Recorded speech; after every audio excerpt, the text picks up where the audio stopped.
Good morning, student. Hi, I am Sandeep Sharma from the Varat Vinayak classes. Today, I explain chapter number 1, exercise 1.1 of class 10th. In this chapter, I will explain, or in this exercise I will explain question number 1. Before see this video, you have to see the chapter explanation video that is provided in my channel, and also I will give the link of that video in the description box. So you have to see this video first of all, because आपको इस chapter के बारे में अगर समझना है तो उस चैप्टर के बारे में सारी रिलेटेड थिंग्स आपको इसी वीडियो के डिस्क्रिप्शन में जो वीडियो होगी, introduction video of chapter number 1, वो देखनी होगी, क्योंकि उससे आपके काफी कंसेप्ट इसमें होंगे। जैसे यूक्लिड डिवीजन लेमा आपको पता होना चाहिए, यूक्लिड डिवीजन लेमा पता होना चाहिए, और सेकंड थिंग्स आपको पता होनी चाहिए Euclid division algorithm. Short way में मैं आपको यहाँ पर भी बता रहा हूँ कि यूक्लिड डिवीजन लेमा क्या होता है। यूक्लिड डिवीजन लेमा होता है A = BQ + R, जहां पर B एंड Q आपको B और A आपको दो वेरिएबल गिवन होंगे, और Q और R आपके इंडिपेंडेंट एक वेरिएबल्स होंगे, जो R रिमाइंडर की तरह काम करेगा और Q आपका क्वाटेंट की तरह काम करेगा, यानी कि क्वेश्चन की तरह काम करेगा। तो ये आपके पास क्या हो जाएगा, रिमाइंडर, ये आपके पास क्वेश्चन हो जाएगा, और ये आपके पास डिवाइजर हो जाएगा, and this is your dividend. Okay, तो ये चीज आपको पता होनी चाहिए यूक्लिड डिवीजन लेमा के लिए। और इसके अंदर एक और सिचुएशन होगी where 0 is greater than equal to r greater than b। ये सिचुएशन के साथ ये यूक्लिड डिवीजन लेमा पूरा कंप्लीट होगा।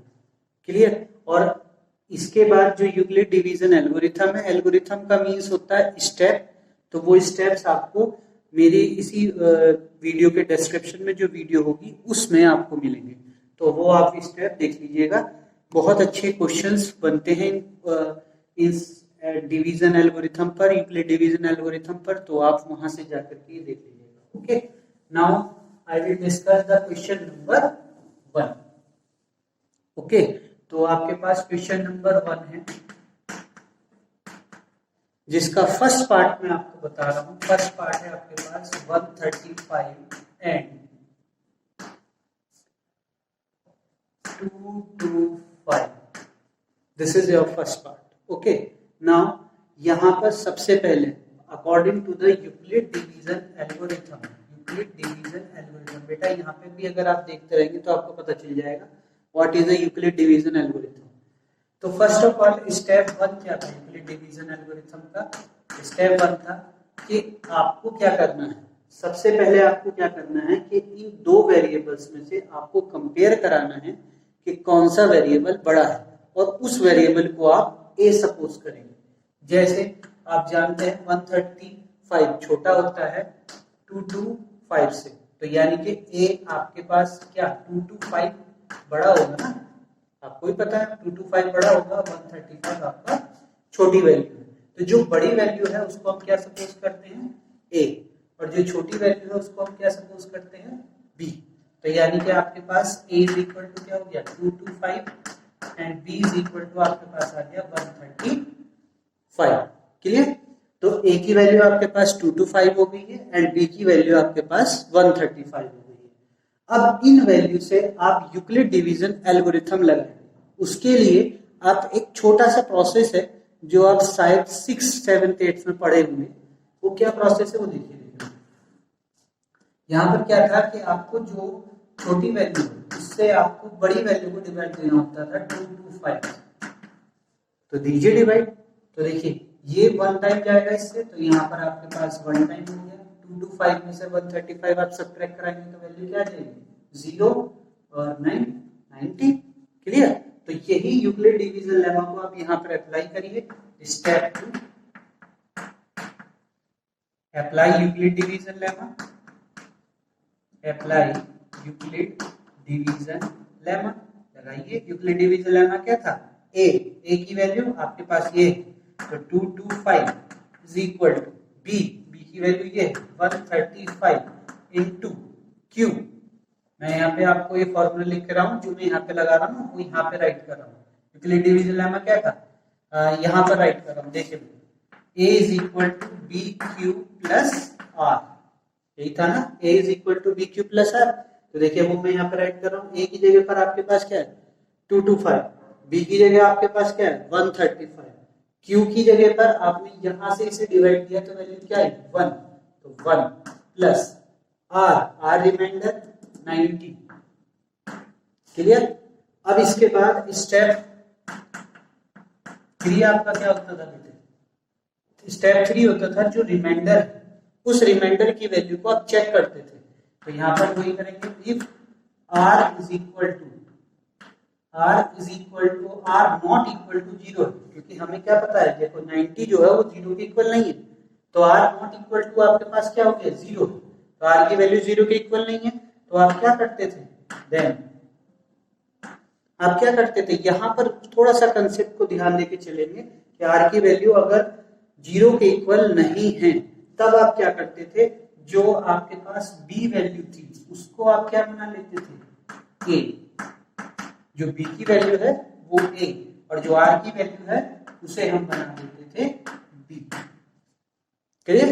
जो b की वैल्यू है वो a बन जाएगी और जो r की वैल्यू है वो आपके पास b हो जाएगी।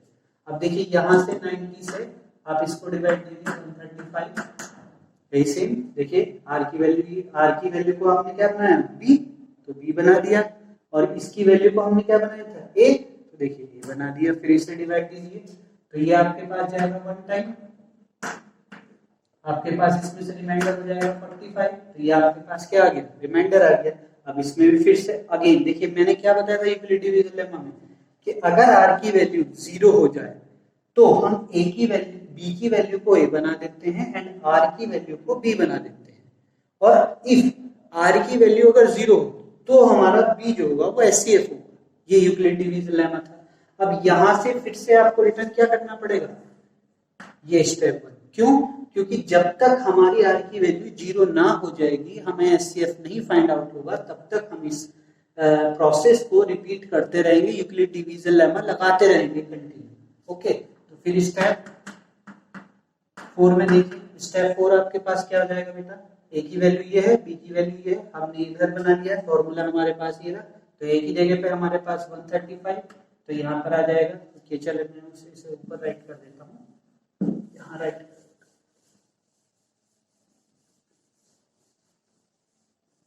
ठीक है, यहाँ राइट कर देते हैं बेटा।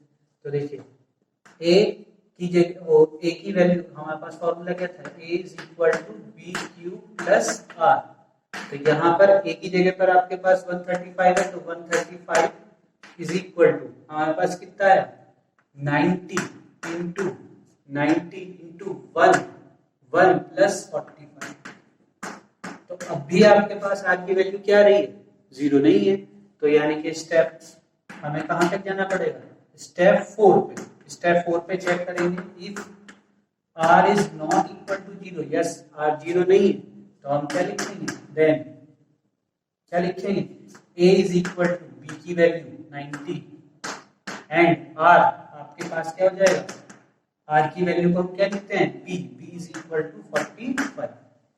क्लियर, यानी कि ये वाली वैल्यू a बन जाएगी और ये वाली वैल्यू 45 बन जाएगी, ये आपके पास हो गया। अब देखिए क्लियर, अब देखिए यहां से 45 से ये a की वैल्यू आपने बना दी b, और ये वाली वैल्यू आपके पास उधर रह जाएगी, तो 90 से डिवाइड देंगे, 45 टू जा 90 और आपके पास रिमाइंडर 0 हो गया। तो यानी कि यहाँ पर जाकर के फिर हम अगेन अप्लाई करेंगे, again apply Euclid division lemma, लगाइए यूक्लिड डिवीजन लेमा। तो क्या था हमारे पास, वही a is equal to b q plus r, तो यहाँ पे राइट करेंगे तो क्या हो जाएगा 90 is equal to 45 into 2 plus 1 sorry 0।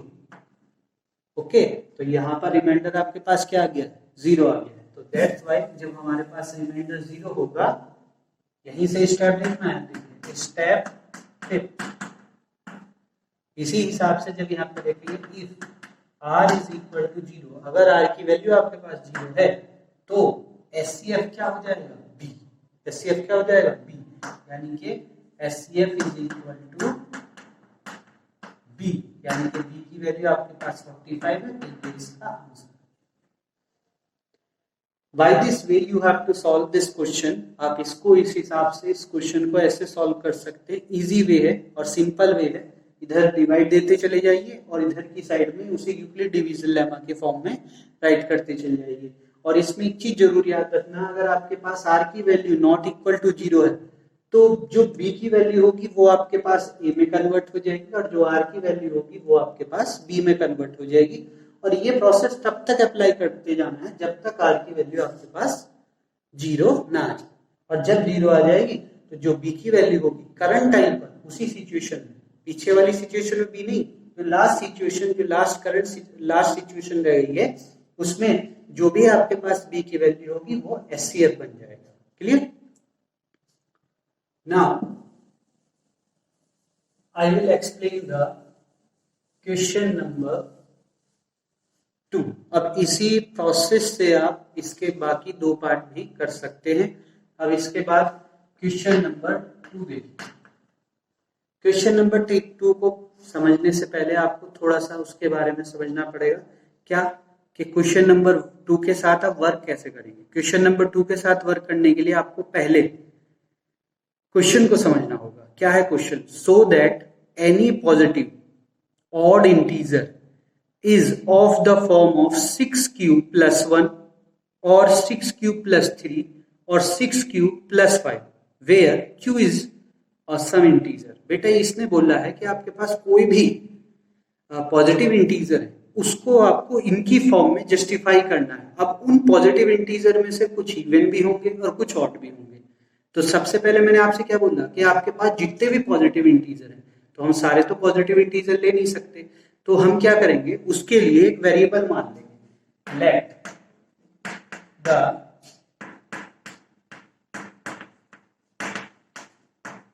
Positive integer be A. हमने एक पॉजिटिव इंटीजर ए मान लिया, ठीक है। अब इसके बाद हमने क्या कहा कि इसमें आपको बताना है कि यहां पर अगर आप 6 से डिवाइड दें तो ये पॉजिटिव इंटीजर कई फॉर्म में डिस्ट्रीब्यूट होगा, तो वो फॉर्म आपको बतानी है। तो सबसे पहले हम क्या करेंगे, इसमें यूक्लिड डिवीजन लेमा लगाएंगे। Apply Euclid division lemma with, इसके साथ में लगाएंगे क्योंकि हमारे पास वेरिएबल तो ए ही है ना, तो ए एंड बी की वैल्यू जो हमें दे रखी है क्वेश्चन के अंदर 6 की फॉर्म में है, तो 6 लेंगे। ओके, तो b की वैल्यू 6 और a जो है, और ये फॉर्म, ये जो वैल्यू है b की, ये फॉर्म के अकॉर्डिंग होगी। क्वेश्चन में जो फॉर्म हमें देगा, जैसे हमें कह दिया यहाँ पर 4 क्यूब प्लस 1, तो आप 4 लेंगे। यहाँ पर 3 कह दिया तो 3 क्यूब प्लस 1 बोल रहे हैं तो 3 लेंगे। 5 कहा है कि 5 क्यूब प्लस 1, 5 क्यूब की प्लस 1 की फॉर्म बतानी है, तो यहाँ पर b की वैल्यू हम 5 ले लेंगे। तो यानी कि अकॉर्डिंग टू द क्वेश्चन जो भी फॉर्म हमें देगा उस फॉर्म में जो भी हमारे पास कांस्टेंट होगा वही b की वैल्यू होगी। क्लियर?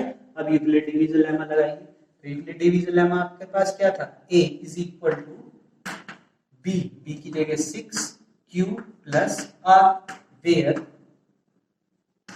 वेयर क्या कि 0 greater than equal to r and greater than 6, b की जगह पे आपके पास 6 आ गया। तो इस सिचुएशन से आप b की वैल्यू फाइंड आउट कर सकते हैं। कैसे?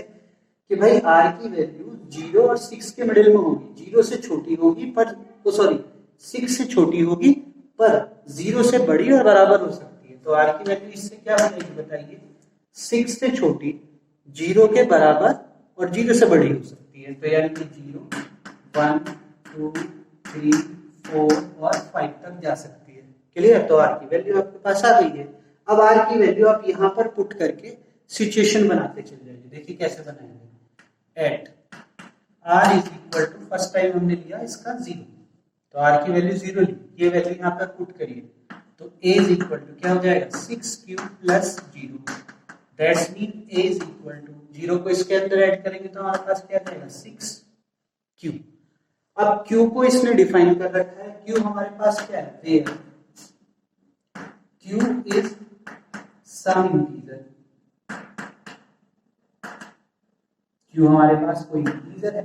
अब q इंटीजर है तो q का कोई सी वैल्यू हो सकती है 1 2 3 4 अप टू इंफिनिटी। तो आप कोई सी भी दो वैल्यू यहां रख के देखिए, मैं रखता हूं कोई एक दो वैल्यू यहाँ पर, एक रफ में रखता हूँ, रफ में रख के बताता हूँ, ये वाली एक पोजीशन में रख के देखिए, a is equal to 6 into q की जगह पर मैंने रखा सपोज करो 2, तो 2 रख दीजिए, तो a इज इक्वल टू क्या हो गया 12। अब 6 की क्यू की जगह पर हम कुछ और वैल्यू रखते हैं, चलो 2 के लिए 12 आया, और 12 कैसी डिजिट है, एक इवन डिजिट है, 2 से डिवाइड हो जाएगी ना 12, तो एक इवन डिजिट है। अब इसके बाद 3 रख के देखते हैं, चले रखिए a is equal to 6 into 3, यहीं पे रखना है तो 3, तो रखिए क्या हो जाएगा, एक 18 भी कैसी है आप जानते हैं, एक इवन डिजिट है। तो यानी कि अगर q की कोई सी भी वैल्यू इसके अंदर हम रखते हैं तो उससे हमें क्या मिलेगा, एक ही वैल्यू इवन।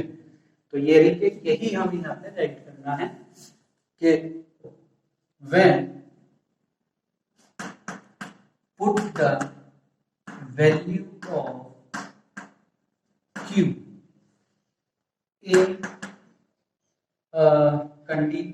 इसे इक्वेशन मान लीजिए, इन a is equal to 6q, then a become even, a की वैल्यू क्या हो जाती है, इवन में कन्वर्ट हो जाती है। क्लियर? तो यानी कि r इज इक्वल टू 0 के लिए a की वैल्यू जो होगी वो इवन होगी।